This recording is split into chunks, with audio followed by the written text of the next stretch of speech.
Hello ಸ್ನೇಹಿತರೆ, ಇಂದು ನಾವು ಈ ವಿಡಿಯೋವಿನಲ್ಲಿ 20 ದಿಗ್ವಾಚಕಗಳನ್ನು ನೋಡೋಣ. ದಿಗ್ವಾಚಕ ಎಂದರೇನು? ದಿಕ್ಕುಗಳ ಹೆಸರನ್ನು ಸೂಚಿಸುವ ಶಬ್ದಗಳೆಲ್ಲ ದಿಗ್ವಾಚಕಗಳು. ಉದಾಹರಣೆಗೆ ಉತ್ತರ, ದಕ್ಷಿಣ,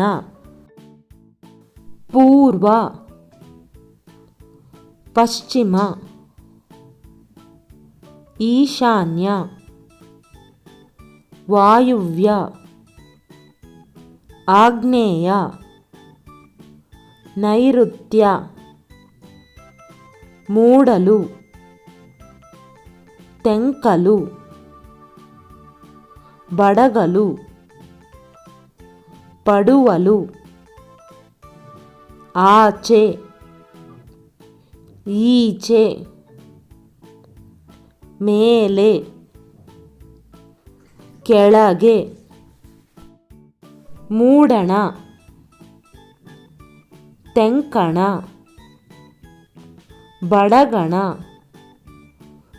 ಪಡುವಣ. ಈ ವಿಡಿಯೋ ನಿಮಗೆ ಇಷ್ಟವಾದಲ್ಲಿ ನಮ್ಮ ಚಾನಲ್ನ ಲೈಕ್ ಮಾಡಿ, ಶೇರ್ ಮಾಡಿ, ಸಬ್ಸ್ಕ್ರೈಬ್ ಮಾಡಿ. Thank you.